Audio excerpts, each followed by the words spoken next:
Hello, rock fans out there. Thank you so much for joining PJ Pat and Funny Fred Zed on the It's One Louder podcast. And Fred, what are you doing?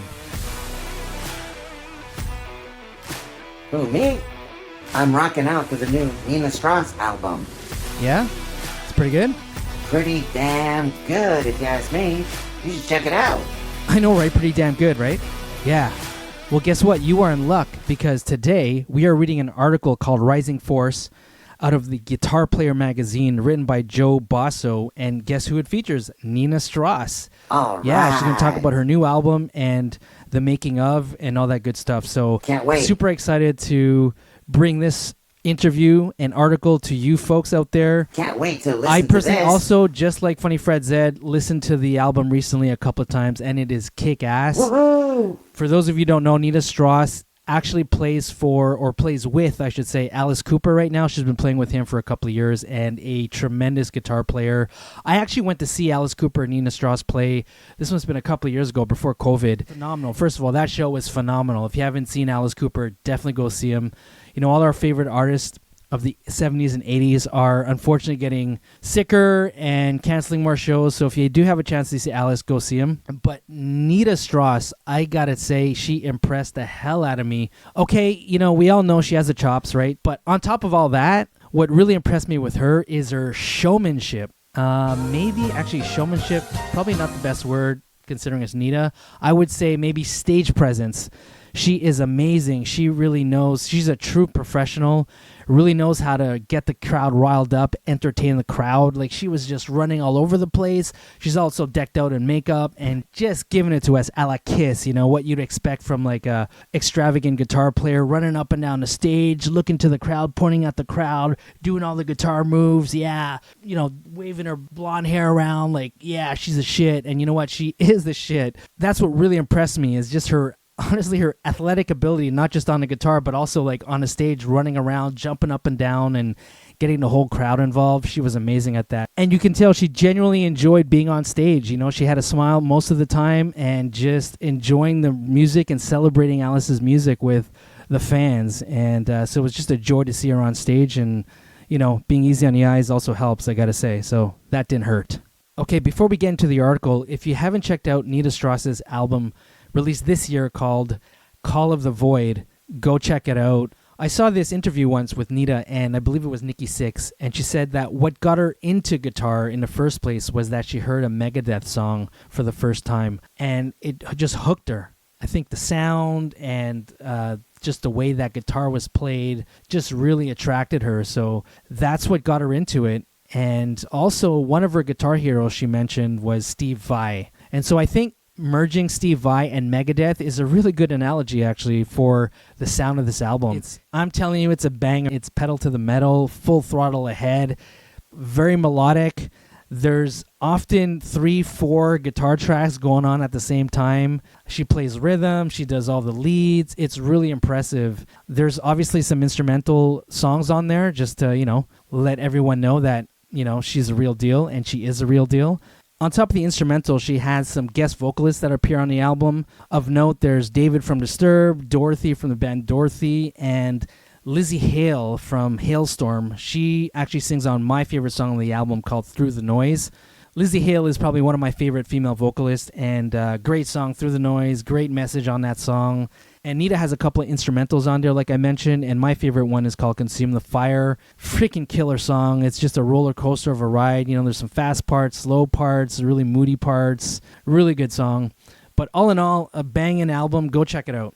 Okay, let's get into this article. It's called Rising Force and written by Joe Basso, B-O-S-S-O. Some really cool pictures here. I'll be posting them on this video as we go along. Photography by Anna Massard. I hope I'm saying that right. It's M-A-S-S-A-R-D. I write very emotional music, and most of the time it's pretty angry, says the reigning queen of shred metal, Nita Strauss. Right now, however, she's a picture of mourning contentment. Speaking with guitar player via Zoom, the guitarist is happily seated in the back of her tour bus, having wrapped the first date of her Summer Storm solo tour the night before in Nashville. On her lap are her two dogs, Bentley, a Pomeranian Chihuahua mix, and Motley, a Chihuahua mix.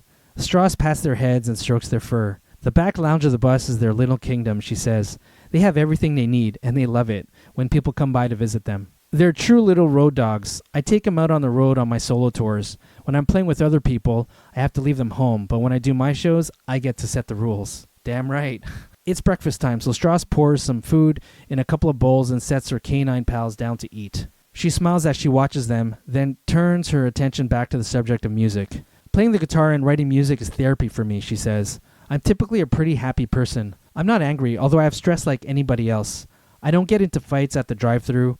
It's interesting, though. When I pick up the guitar, I let it all out and go wherever my creative journey takes me. It usually takes me to some aggressive places. That's certainly true throughout much of her second solo album, The Call of the Void, in parenthesis Sumerian Records. A relentless and relentlessly thrilling collection of scorching metal that showcases Strauss's lethal, virtuosic abilities as both a guitarist and songwriter. Whereas her first record, 2018's Controlled Chaos, was an all-instrument affair that proved she could whip up an old-school neoclassical storm, the new album is a more future-forward set aimed at mainstream rock and metal audiences. More than half of the record features vocals from a variety of aggro guests, among them Disturbed's David Draiman, Halestorm's Lzzy Hale, Dorothy Martin from the band Dorothy, and In Flames' Anders Frieden. Even Strauss's longtime employer, shock rocker Alice Cooper, turns up and delivers the goods on the righteous arena rock anthem, Winner Takes All. I like to operate on 10 all the time, so for me, playing on the vocal songs was a real challenge, Strauss explains. Whenever people talk about taking things to the next level, I always think about going to 11, pedal to the metal. Yeah, like I just said. Also like this podcast, it's one louder. Ha ha. On straightforward rock songs like Victorious with Dorothy or Through the Noise with Lzzy Hale, I had to try to do what I wanted guitar-wise without stepping over their vocals. Even the song I did with Alice, I had to tell myself, hey, let him sing. She laughs and recites Yngwie Malmsteen's famous line, how less is more? It's impossible. More is more. That's always been my attitude, she notes. I would think, all right, I have this main part, and then I have this minor third harmony. Now I can double the main line up an octave, but maybe it would be better to have 3 or 4 or 5 harmony parts. And hey, I can put a little arpeggio in there too. I can get a little crazy. Yeah, like I said, the album, when you listen to it, there's definitely many, many layers of guitar. So just be forewarned about that. But it's kind of really cool because they're all pretty much doing something different. There's a lot of harmonies and it's very melodic as an album. So I'm sure you'll enjoy it. Okay, back to the article. And indeed, on The Call of the Void, she does go a little bonkers in the Yngwie sense. Many of the album's cuts, instrumentals as well as vocal tunes, are packed to the grills with mesmerizing, high-flying guitar harmonies that at times reach operatic heights. It was all about balance, she says. I had to keep reminding myself that not all of my big ideas had a place on any given song, which runs counter to my intuition. Being on 10 is my comfort zone, but occasionally I have to dial it back. She points to the exotic ballad Kintsugi as prime example of this kind of restraint. Only Strauss and her keyboardist Cat Scarlett appear on the track, which features blistering, fleet-fingered runs. At its core, it's an affecting study in legato melodicism, and it succeeds in casting a mystical spell. I'm so proud of that song, Strauss says. It's very pure, and the emotion comes from a different place than the other cuts on the album. I didn't use any fancy tricks. I didn't use a lot of gain or anything like that. It's very simple and evocative. To be honest, I didn't know I could do something so sparse. It's just the guitar and keyboard having a conversation. I didn't need anything else. Aside from herself and Scarlett, the only other player is her drummer and longtime boyfriend, Josh Villalta. They're both part of Strauss's touring band, which includes guitarist Johnny Young and bassist Dean, as well as singer Casey Carlson, a social media star and vocalist for the group Deadlands. I'm so psyched about this band, Strauss says. To have Josh and Kat with me is awesome. Everything I do musically involves them, and Casey is killing it. She did her first show with us last night, and she floored everybody. We're having a blast. The brief Summerstorm tour saw Strauss return in August to her main gig with Alice Cooper, a spot she's held down since 2014. Wow, that many years ago, eh? She's been with him for a while. Very cool. One in which she shares guitar duties with another band veteran, Ryan Roxy. Last year, she caused a stir among fans when she split the Cooper camp and took up with Demi Lovato for a reinvention of the pop singer sound. Strauss added plenty of metallic crunch to Lovato's bracing alt-rock album, Holy Fuck, but the U is a V, and performed live dates as a member of the singer's all-female band. There was some confusion about me going off to play with Demi, and I was surprised at the blowback, Strauss says. I was never quitting Alice.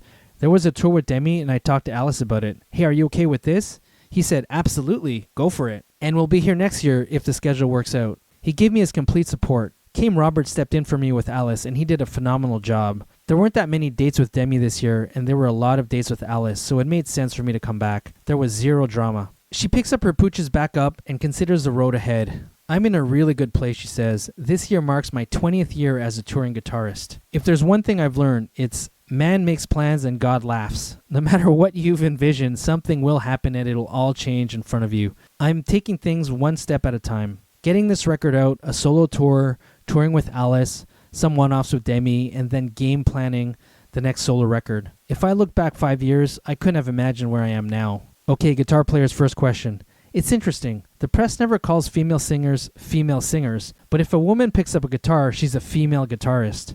A woman who plays drums is a female drummer, and so on. Aren't you sick of all that? Nita responds, honestly, it doesn't bother me at all anymore. Maybe when I was younger and I had a chip on my shoulder, I'd be like, I don't want to be a female guitar player. I just want to be known as a guitar player. But I've been touring for so long now, and the world of women in guitar is very different than when I started out. At the end of the day, to be in conversation is a great thing.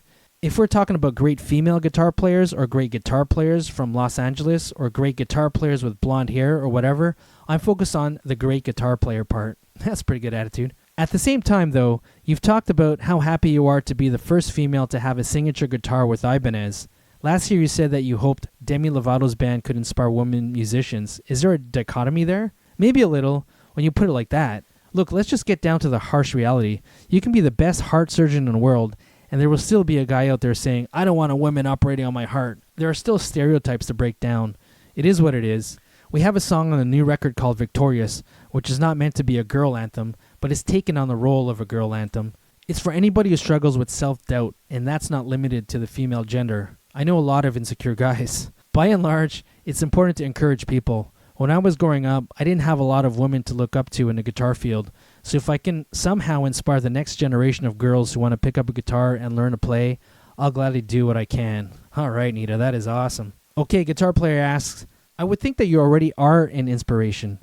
Do you have girls come up to you at shows and say, I picked up the guitar because of you? All the time. I can't put into words how much that means to me. It's not just little girls. It's 50-year-old men and women who are retired.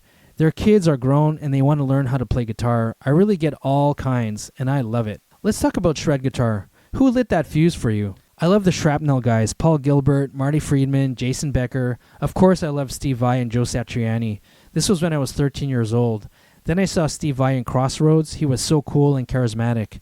At the time, I had a guitar, but I hadn't fallen in love with it yet. I remember watching Steve Vai and thinking, why didn't anybody tell me that you could do that with a guitar? That is so cool. After that, I started devouring anything I could get my hands on. I got the instructional DVDs by John Petrucci, Marty Friedman, and Yngwie Malmsteen. It was all too advanced for a beginner player, but I was into it. My family didn't have a lot of money, so we couldn't afford private lessons. Those DVDs were my teachers. I would sit there watching the screen, just picking out the patterns as best I could.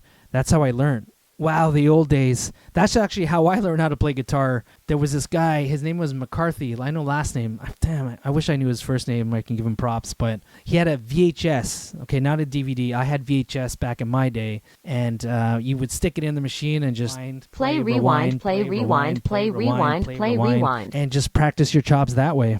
The good old days. Now we got YouTube and poof, everything is so much easier. What was it about shred guitar music that spoke to you as opposed to other genres at the time? The fact is, you had to seek out the music. Shred wasn't being played on the radio. Oh, it was hard to find, for sure. I got into really heavy music, bands like In Flames, Children of the Bottom, Soilwork. I love the European metal, but of course I loved our American heroes Metallica and Megadeth too. I think the music brought me out of my shell. I'm a naturally quiet person. I'm not super outgoing. I didn't have an easy time making friends in school. When I started playing in bands, it was like this whole new community accepted me. I could almost play a character version of myself. I could get on stage and become somebody who was confident. At the same time, I had a hard time starting a conversation with kids my own age, but I knew that if I played guitar, they would listen and they would pay attention. I fell in love with communicating through music and performance. It's like how many shy kids excel in sports. I did that too. I grew up doing rhythmic gymnastics, and I would fly all over the country and compete. I had friends in my gym, but I still couldn't hold a conversation with anybody at school. What would you say is the most important shred technique? Maybe something you learned early on that still matters today. Good question. I would say legato playing. It's something I picked up on very early, and I still lean on it quite a bit. I think a big part of that is because I'm self-taught, Any self-taught guitarist will tell you they have holes in their playing. I'm not as well-rounded as I could be. My right hand isn't as strong as my left. I'm a very left-hand dominant player. That just came from being a young guitar player who didn't know what was important. It was easier to move my left hand around, so I kept working harder on it. In a way, that ended up serving me very well, because later on my right hand caught up and I can do all this fast picking now. But I know that I've leaned heavily on my left hand since the very beginning. Guitar player asks, it's interesting that you say legato playing. For a lot of shred players, that technique takes a back seat to high-speed flash. I know, which is crazy, she says. I love playing fast, believe me. And yes, she does play very fast on the album. But you have to know when you put on the brakes. Teaching myself how to play fast wasn't the smartest way to do it. I'm just being honest. If I could go back and take proper lessons with somebody who knew how to teach a young guitar player, I would probably be a very different guitarist than I am today. I'd certainly be a more complete player. But this is where I've landed, and all things for a reason. It's working. You mentioned how Steve Vai in Crossroads got you interested in shred guitar, but the movie itself concerned a young blues musician. Did blues come into the picture when you were starting out? I wouldn't say it was a major influence. Of course I had Texas Flood by the great Stevie Ray Vaughan. Aw yeah, my favorite guitar player. Rest in peace, Stevie. That's funny, a lot of people who don't listen to blues have a Stevie Ray album. Damn right, because he's the best. She says, that's true. Later in my career, I got into more modern blues players like Joe Bonamassa. He was actually at my show in Nashville last night, so no pressure, right? I look out there and there's Joe Bonamassa. Wow, she laughs. He texted me after the show. Big tone. Coming from him, it was the greatest compliment I could ever ask for. As far as modern blues goes, he is just a pinnacle of what's going on. Guitar player asks because it seems that a lot of metal or shred players just pass right over the blues. She says, right, they do. Given that, how then did you approach playing much of Alice Cooper's material?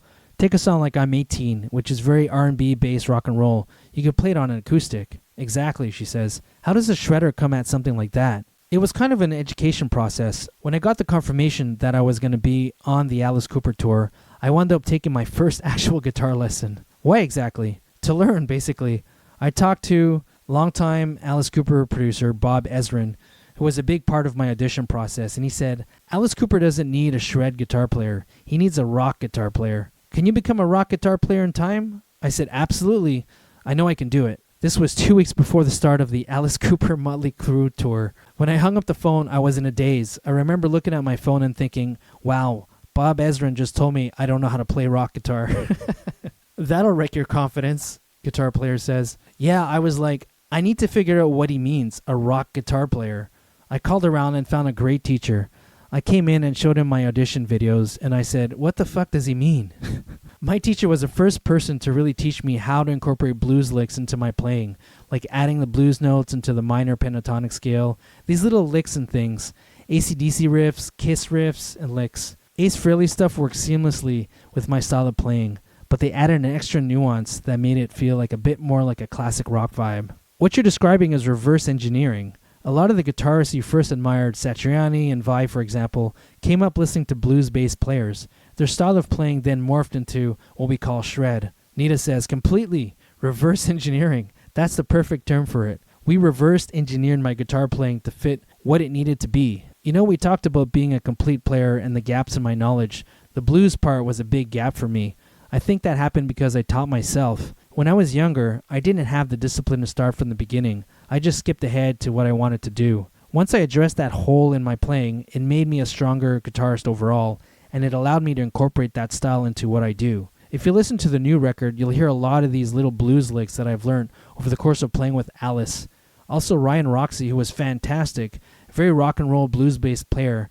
There's a lot of little Ryan Roxie tips and tricks in there as well. With the exception of Kintsugi, you tend to favor a big orchestrated guitar sound on the album. Lots of harmonized parts. Where does that come from? Probably all the bands I grew up loving. Iron Maiden, In Flames, Children of the Bottom, Arch Enemy. They gave me an appreciation for two guitar players doing minor third harmonies. Do you think you might explore the approach on Kintsugi in the future? You never know. That one felt right at the time. I didn't start out with the intention of doing it. It's just what the song needed. If another song pops into my brain that needs it, absolutely. Take me inside your process of writing instrumentals like Summer Storm and Consume the Fire, which is my favorite. With the upfront knowledge that guitar players will like them, how do you try to make the songs appeal to non-guitarists? Honestly, this may sound selfish, but I don't do it for either of those reasons. I write the instrumental stuff for me. I don't even think about the audience. These songs are pure, unadulterated creativity in a solo sense. I don't work with other musicians or co-writers. It's like a therapy session, and I get to explore whatever I'm thinking about. I'm always surprised at the reactions I get, and I'm so flattered that non-guitar players really get into these songs. The vocal songs get a lot of people in the door, but they stay for the instrumentals. Like I said earlier, the instrumentals are banging, and to true form, they do sound like a lot of Steve Vai, Satriani inspired stuff, and that's a good thing, trust me. They're really cool, fast, melodic, but not just like all out fast. There's some, she's a great songwriter at the end of the day, is what I'm trying to say, is that, she does understand on how to put dynamics into a song. Scorched is a stately, elegant, mid-tempo instrumental. I hear bits of Satch, but mostly Vai. The way he orchestrated his guitars on Passion and Warfare. Am I in the right lane here? She replies, "Oh my, what a compliment. I would say you're in the right lane. Although I didn't really start out trying to emulate Steve Vai's sound. I think it just happens naturally. Having played for so many years in 2 and 3 guitar bands, harmonies are my wheelhouse. Everybody I work with knows that I'll add harmonies upon octaves to the point where it can be a bit much." When you write instrumentals, do you always have a guitar in your hands? Do you sometimes start with a melody or riff that pops into your head while you're walking around? You don't get to choose when the muse comes. Sometimes I'll have a guitar with me, but other times I might be walking around thinking about a song. I usually try to have a story that I want to tell, and I try to come up with some note choices and arrangements that serve the story. I think that's why my songs appeal to people who aren't guitar players. They might not have words, but they're about something. Who, in your opinion, is pushing the boundaries of instrumental shred? Who's taking it somewhere new? Oh my gosh, I feel like we're in a golden age for it. Look at what Angel Vivaldi is doing. Look at what Yvette Young is doing. Tim Henson and Scott LePage from Polyphia. Tosna Basson, Jason Richardson. These players are advancing the music to a place that people couldn't even conceive of 10 years ago. I watch Tim and Scott do what they do, and it makes my jaw drop. I would say that the world of instrumental guitar is in a very good place. Let me just stop here to comment on something. She's definitely right. I think it was a combination of COVID, the pandemic, and all these young guitar players being stuck in a room just practicing and practicing and practicing with nowhere to go and nothing else to do. You find a lot of these crazy YouTube guitar players.